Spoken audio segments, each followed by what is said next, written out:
So hey guys welcome back to my new video.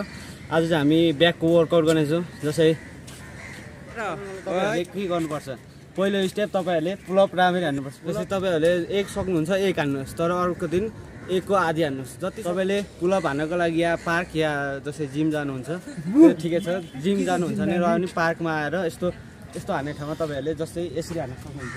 हातलाई आफ्नो सोल्डरको side सोल्डरको Uma राख्ने र 1 2 3 4 यसरी तपाईँले 3 सेटको 12 र्याप हान्नुपर्ने हुन्छ।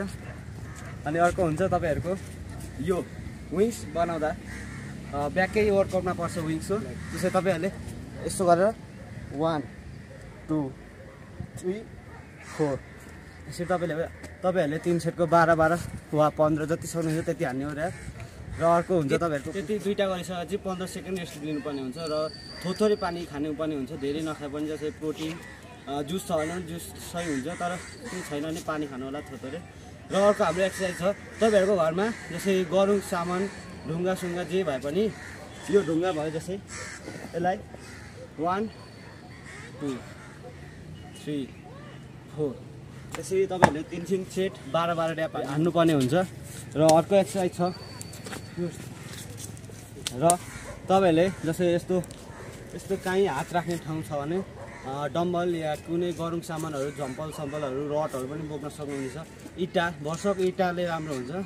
र यस्तोमा यो हात यता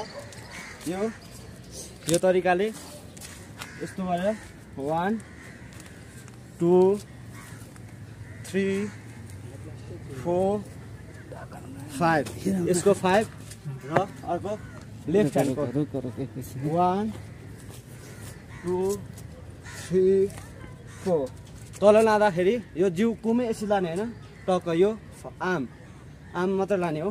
1 2 3 पछाडि तान्दा मुनि तान्ने, लाँदा माथि 1 2 3 ल।